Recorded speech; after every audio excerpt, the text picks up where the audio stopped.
Hello friends, कैसे हैं आप सब। आई होप आप लोग स्वस्थ होंगे, अपनी तैयारी में व्यस्त होंगे। तो आज हम डिस्कस करने वाले हैं मैथ्स सीटेट पेपर 2। आप सभी लोग वीडियो को लास्ट तक जरूर देखिएगा। क्वेश्चन पेपर है और जितने भी पीवाईक्यू क्वेश्चंस हैं आप सभी लोग जरूर सॉल्व करें।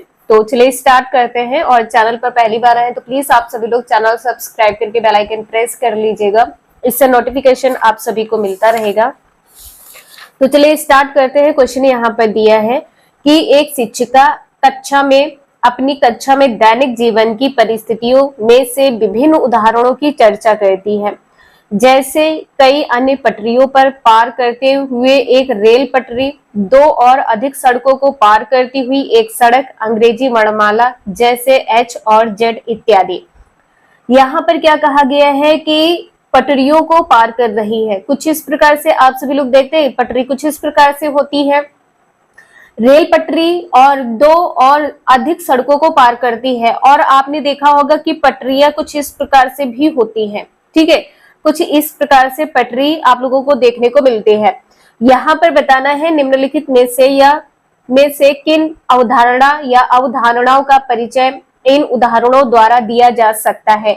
तो यहाँ पर ये क्या है, ये दोनों क्या हो जाएंगी, पैरेलल है, समांतर है ये। तो समांतर तो यहाँ पर आपका सही हो जाएगा, ठीक है। समकोण तो यहाँ कहीं से भी नहीं दिख रहा है। समकोण कुछ इस प्रकार से होता है, तो समकोण यहाँ पर नहीं होगा। यहाँ पर रेखा खंड नहीं होगा, चूंकि यहाँ पर क्या है, ये जो रेखा है ये भिन्न भिन्न बिंदुओं को क्या कर रही है, प्रतिच्छेदित कर रही है। तो ये तिर्यक छेदी रेखा हो जाएगी। यहाँ पर आप सभी का बी और सी आंसर सही है। यहाँ पर आपको बताना था क्या सही है, सही विकल्प का चयन करना था। तो पहला आंसर यहाँ पर सही हो जाएगा, बी और सी। यदि आप लोगों को ये वीडियो थोड़ी भी यूजफुल लग रही है तो प्लीज एक लाइक जरूर कर दीजिएगा। क्वेश्चन यहाँ पे नेक्स्ट दिया है, निम्नलिखित में से कौन सा गणित शिक्षण का सर्वाधिक उपयुक्त तरीका है। यहाँ पर जो सर्वाधिक उपयुक्त तरीका है वो क्या है, आपका आंसर यहाँ पर क्या सही होगा। देखिए यहाँ पर क्या कहा गया है कि अधिगम में रह गई कमियों को ज्ञात कर केवल उन्हें ही संबोधित करना। तो ये पॉइंट यहाँ पर गलत हो जाएगा। अल्प प्रदर्शन करने वालों की पहचान कर उन्हें कक्षा की अग्रिम पंक्ति में बैठाना, मतलब आगे बैठाना। जो प्रदर्शन ज्यादा नहीं कर पाते उन्हीं को आगे बैठाना, उनके पहचान करना, ये भी पॉइंट यहाँ पर गलत हो जाएगा। एक जैसे उपागम द्वारा प्रत्येक विद्यार्थी को पढ़ाना। मान लीजिए कोई बच्चा नहीं पढ़ पा रहा है, फिर भी आप उसको अन्य विद्यार्थियों की तरह ही पढ़ाएंगे, उसको समझ में नहीं आएगा। तो फोर्थ आंसर यहाँ पर आपका सही हो जाएगा, अधिगमकर्ताओं को उनकी विद्यमान क्षमताओं को विकसित करने के लिए प्रोत्साहित करना। फोर्थ आंसर यहाँ पर सही हो जाएगा। क्वेश्चन नंबर नेक्स्ट है 33, निरंतर और व्यापक मूल्यांकन के लिए निम्नलिखित में से क्या सही है, ये बताना है। आंसर क्या सही होगा। तो निरंतर और व्यापक मूल्यांकन में आकलन प्रक्रिया में पूर्व विज्ञान होता है, समझने के स्तर होते हैं और अधिगम प्रक्रिया का आकलन, ये सभी सम्मिलित होने चाहिए। तो बिल्कुल सही है, पहला आंसर यहाँ पर आपका सही हो जाएगा।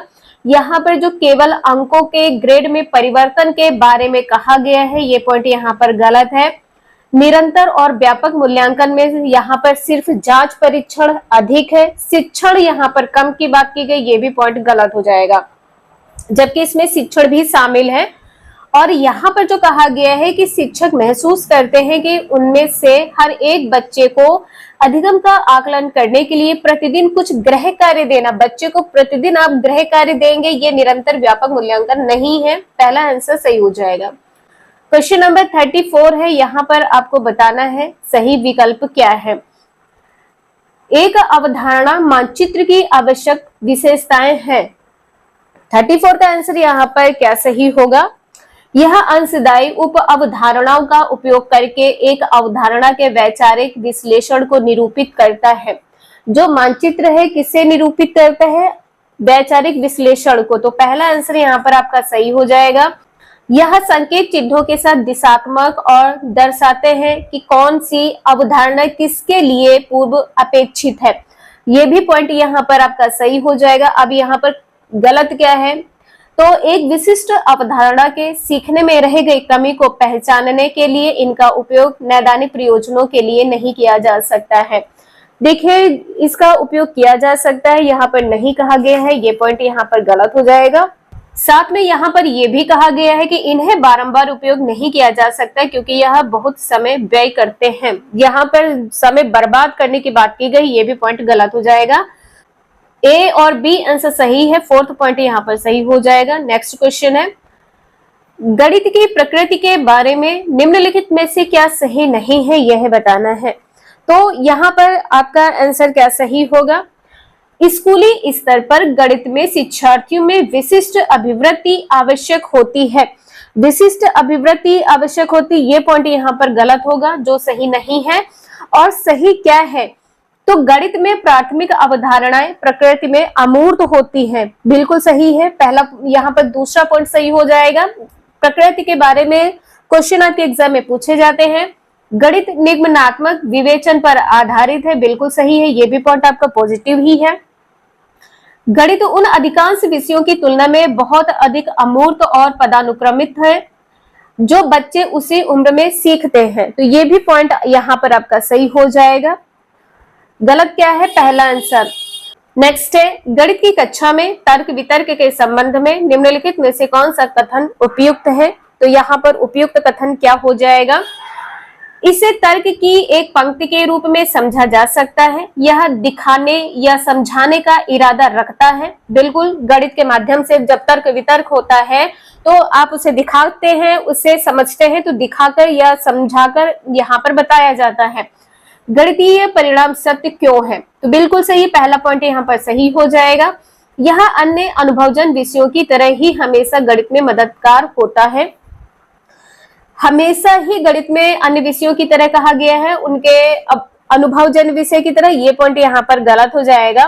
तो आपका जो आंसर है यहाँ पर सी सही हो जाएगा। यह गणित शिक्षा में स्वतः शोध दृष्टिकोण का भी एक हिस्सा हो सकता है।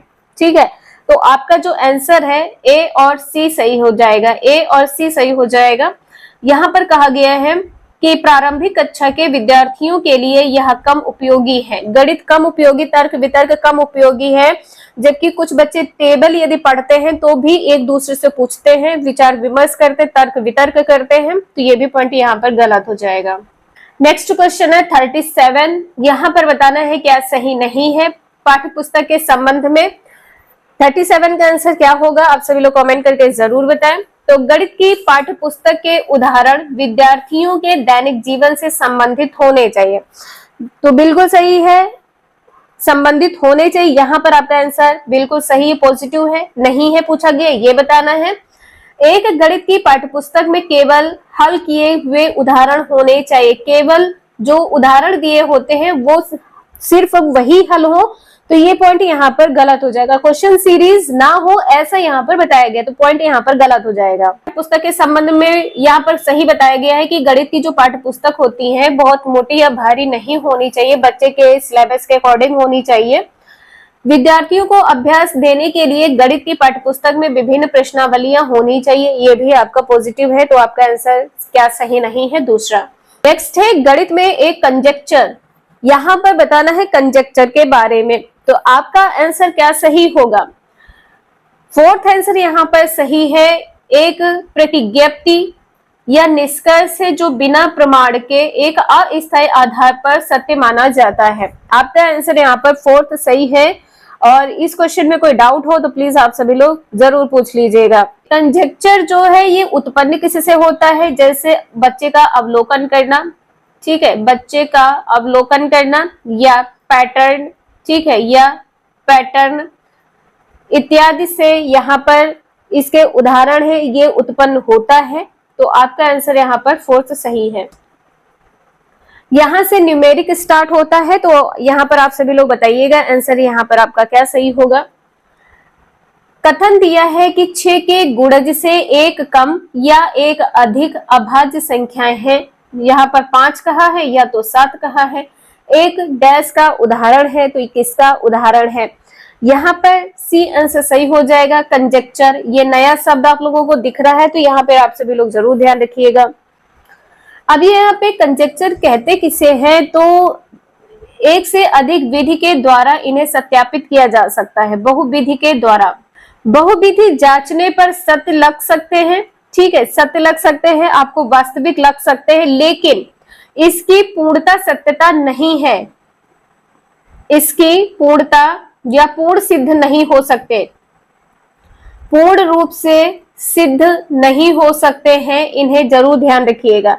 नेक्स्ट है, गणित की एक शिक्षिका अपने विद्यार्थियों के समक्ष निम्नलिखित समस्याएं रखती हैं। सबसे पहले यहाँ पर आप सभी लोग देख लीजिए कि उपर्युक्त तीनों प्रश्नों के संदर्भ में निम्नलिखित में से कौन सा सही है ये बताना है।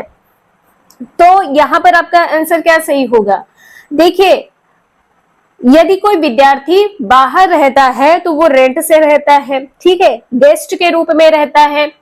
तो यहाँ पर ये जो क्वेश्चन है किस पर आधारित हो जाएगा? ये आपके दैनिक जीवन पर आधारित होगा, ठीक है, दैनिक जीवन पर आधारित हो जाएगा। और फल फ्रूट तो आप डेली ही खरीदते हैं, तो ये भी आपका डेली जीवन से, आपका रूटीन से यहाँ पर संबंधित है। तो यहाँ पर आपका आंसर क्या सही होगा? फोर्थ, ए और बी एकात्मक विधि पर आधारित दैनिक जीवन की समस्या है। अब एकात्मक विधि भी यहाँ पर आप सभी लोग देख लीजिए। यहाँ पर कहा जा रहा है कि सिमरन 3 महीने के किराए के रूप में 60,000 रुपए देती है। 3 महीने का किराया कितना है? 60,000 रुपए है, ठीक है। तो 1 महीने का कितना हो जाएगा? 1 महीने का हो जाएगा 20,000। 20,000 हो गया, इसका सिंपल ही आंसर निकल आएगा। 1 महीने का जब 20,000 है तो 12 दूना 24,000 यहाँ पर आ जाएगा। अब यहाँ पर कहा गया है कि 3 दर्जन केलों की कीमत कितनी है? 45 रुपए है। तो परिकलन कीजिए कि 12.50 में कितने केले खरीदे जा सकते हैं। तो इसका भी आंसर एक ही निकल कर आएगा, तो एकल विधि पर आधारित है। तो यहाँ पर पहला और दूसरा आंसर यहाँ पर आपका सही हो जाएगा।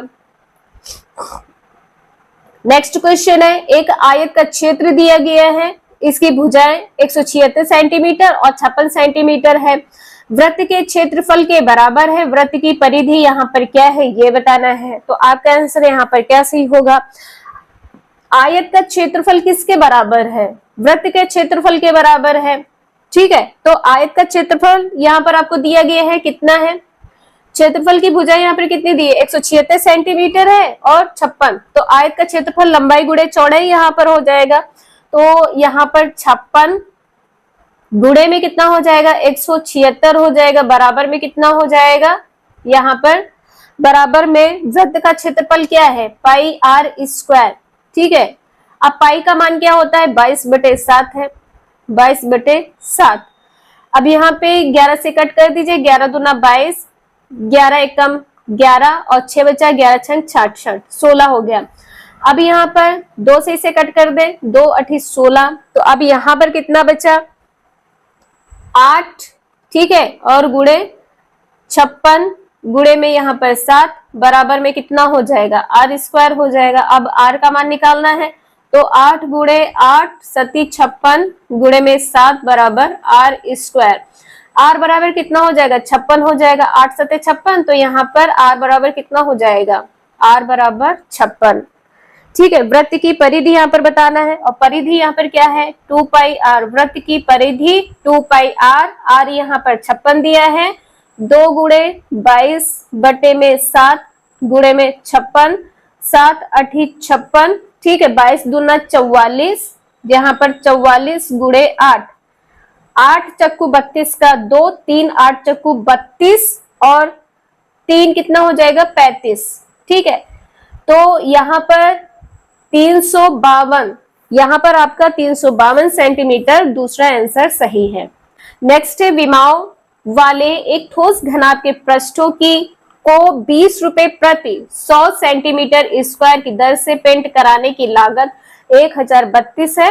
तो x का मान क्या होगा? तो आप सभी को पता है कि ठोस घनाभ का जो पृष्ठीय क्षेत्रफल होता है वो क्या है। तो यहाँ पर आप सभी को पता है, ब्रैकेट में LB plus BH plus HL, ठीक है। अब यहाँ पर 2 ब्रैकेट में क्या हो जाएगा? देखे, लंबाई, ठीक है, लंबाई, चौड़ाई और ऊंचाई। तो 40 गुणे में 36 प्लस 36 गुणे में x प्लस x गुणे में 40 हो जाएगा, ठीक है। और यहाँ पर क्या कहा है कि पृष्ठों को 20 रुपए प्रति 100 सेंटीमीटर स्क्वायर की दर से पेंट किया जाता है। तो गुणे में 20/100 लिख दीजिए। ठीक है। अब बराबर में क्या होगा, लागत टोटल कितनी है, तो 1032 है। अब इसे सॉल्व करिए, ये 0 से ये 0 कट हो गया, 2 एकम 2, 2 पंचे 10, तो 1/5 हो गया। यहाँ पर 2 है, इसे कट कर दे, 2 पंचे 10, 2 एकम 2 और 2 छंग 12। ठीक है, या तो इसका आपस में गुणा कर दीजिए, तो चलिए इसका गुणा ही कर देते हैं। तो 5 6 का 30 का 0 हो गया, 3 5 कम 5 3 8 हो गया, और 5 25, 2580 यहाँ पर हो गया। ठीक है, 2580। अब यहाँ पर आपको आपस में गुणा कर लेना है, तो 4 छंग 24 के 4 और 4 3 12 13 14, 144, तो ये 10 प्लस यहाँ पर 76x हो जाएगा। ठीक है, 76x हो गया, 0 से 0 चला जाएगा, कितना बचा, 0 बचा। अब यहाँ पर 8 है, 8 से 4 गया, कितना बचा, 4 बचा। यहाँ पर 5 है, 5 से 4 गया, 1 बचा। यहाँ पर 2 है, 2 से 1 गया, 1 बचा, तो 1140 यहाँ पर बचा है 1140। और 1140 को भाग किससे करना है, 76 से। 76 से जब आप भाग करेंगे तो यहाँ पर 15 आंसर आपका सही हो जाएगा। क्वेश्चन में कोई डाउट हो तो प्लीज आप सभी लोग पूछ लीजिएगा। बी आंसर यहाँ पर आपका दूसरा आंसर सही है, 15। नेक्स्ट है पी क्यू आर एक चतुर्भुज है। पी क्यू और यहाँ पर पी एस दोनों क्या है, बराबर है। इसी प्रकार से आर क्यू आर एस ये बराबर है। तो एक चतुर्भुज के बारे में कौन सा कथन सत्य है। देखिए यहाँ पर चतुर्भुज कुछ इस प्रकार से होगा। ठीक है, इस प्रकार से चतुर्भुज होगा। यहाँ पर P है, यहाँ पर S और ये Q और यहाँ पर R हो गया। ठीक है, तो क्या कहा है, P और PQ PS बराबर है, PQ PS बराबर है, RQ और RS बराबर है। ठीक है, ये बराबर है। तो यहाँ पर सत्य क्या होगा, यहाँ पर दूसरा आंसर सही हो जाएगा। इसके विकर्ण परस्पर क्या है, लंब है। दूसरा आंसर यहाँ पर सही है। नेक्स्ट है एबीसी एक सम चतुर्भुज है जिसमें ADB 25 है। कोण यहाँ पर जो डी कोण है ये कितना है, 25 डिग्री है। ठीक है, 25 डिग्री। तो यहाँ पर ब्रैकेट में 2 कोण BAD माइनस कोण ABC का मान होगा। यहाँ पर आंसर आपका क्या सही होगा। तो देखिए ये क्वेश्चन थोड़ा सा लेंथी है, इसका आंसर हम आपको बता दे रहे हैं और इसका एक्सप्लेनेशन जो है हम आपको टेलीग्राम पर शेयर कर देंगे। तो 210 इसका आंसर आएगा। ठीक है, 210 इसका आंसर यहाँ पर आपका सही होगा। और ये क्वेश्चन तो आपका इस बार भी पूछा गया था। नीचे दिए गए आंकड़ों में बहुलक, माध्यक और परिसर का माध्य क्या है। तो यहाँ पर देखिए, यहाँ पर नंबर कितने दिए हैं, 1 2 3 4 5 6 7 8 9 10 11 12 दिए हैं। 12 नंबर दिए हैं। आप लोगों को इन्हें सीक्वेंस से लगा लेना है, आरोही क्रम में बढ़ते क्रम में लगाना है। ठीक है, आरोही क्रम में लगाना है, बढ़ते क्रम में। सबसे पहले यहाँ पर आप क्या करेंगे, तो यहाँ पर आप सभी लोग देख सकते हैं 7 8 9 10 11 11, फिर 13 14 15 16 17 और 23। ठीक है, अब यहाँ पे देखिए बीच का अंक कहाँ है, 1 2 3 4 5 और 1 2 3 4 5, 13 और 14, 13 और 11, तो 11 13 कितना हो गया, 24 हो गया। 24/2 करेंगे 12 आ जाएगा। तो यहाँ पर आंसर यहाँ पर क्या होगा, माध्यिका कितनी हो जाएगी, 12। अब बहुलक यहाँ पर बताना है, तो यहाँ पर बहुलक जो एक से अधिक संख्याएं हैं वो क्या है, 11। बहुलक यहाँ पर क्या है, 11। बहुलक 11 है। अब क्या पूछा है, परिसर, तो सबसे छोटी संख्या और सबसे बड़ी संख्या। सबसे छोटी संख्या 7 है, सबसे बड़ी संख्या 23 है। 23 से 7 जाएगा, कितना बचेगा यहाँ पर, 16 7 23, 7 6 13। अब पूछा क्या है, अब इनका माध्य निकालना है। तो माध्यिका कितनी थी, 12। ठीक है, तो यहाँ पे क्या हो जाएगा, 11 12 और 16। ठीक है, 11 12 16, तो यहाँ पर 39/3 हो जाएगा। 13 3 39, आपका आंसर यहाँ पर पहला सही हो जाएगा। आपको बताना है यहाँ पर आंसर आपका क्या सही होगा। यहाँ पर x दिया है, y दिया है, तो इन दोनों का आपस में अंदर गुणा कर लीजिए, इसका अंदर गुणा कर लीजिए। ठीक है, तो जब आप गुणा करेंगे तो कितना आएगा, तो यहाँ पर देखिए 198 गुणे में 550, ठीक है। और यहाँ पर 99 गुणे 336 का स्क्वायर रूट निकालेंगे तो यहाँ पर 330 आ जाएगा, ठीक है। और यहाँ पर कितना आ जाएगा, तो यहाँ पर 33 आ जाएगा, ठीक है, 33 आ जाएगा। अब यहाँ पर x कितना है, 330 है, तो यहाँ पर 330 और y कितना है 1/330। इसमें यहाँ पे कॉमन ले लेंगे तो यहाँ पर 330 और यहाँ पर 1 प्लस यहाँ पर 10 हो जाएगा। तो यहाँ पर कितना हो जाएगा 11/330, 11/330। अब इसे कट कर दीजिए, 11 एकम 11, 11 तिया 33, 1/30, 1 जब 30 करेंगे तो आपका आंसर कितना हो जाएगा, देखिए 1/30 है। पॉइंट लगाया, एक जीरो बढ़ा दिया, ठीक है। इसके बाद में आपको जीरो लगा देना है, पॉइंट लगाया, जीरो बढ़ाया, फिर आप जीरो लगाएंगे, ठीक है। तो 0.03 आंसर यहाँ पर आपका सही हो जाएगा। 30 3 90, तो जो आपका आंसर है यहाँ पर दूसरा सही हो जाएगा। नेक्स्ट है P दिया है और P का मानक रूप यहाँ पर बताना है क्या सही होगा। तो यहाँ पर इसको आपस में ओपन कर लेना है। किस प्रकार से इसे ओपन करेंगे, तो देखिए यहाँ पर पावर 10 है, इसे भी पावर 10 में बनाना है। तो पावर जब 10 में बनाएंगे तो ये जो पॉइंट है ये आगे आ जाएगा, ठीक है। 0.567 गुणे 10 की पावर 10 हो जाएगा। अब दोनों से 10 की पावर 10 आप निकाल सकते हैं, तो बचेगा यहाँ पर क्या, तो 12.34 और यहाँ पर कितना बचेगा 0.567, ठीक है। 10 से 7 गया 3 और यहाँ पर बचा 3, 13 से 6 गया, 7 6 13 और यहाँ पर 2 बचा, 12 हुआ, 7 5 12। अब यहाँ पर 1 बचा, यहाँ पर 1 हो जाएगा और यहाँ पर कितना हो जाएगा 1, 11।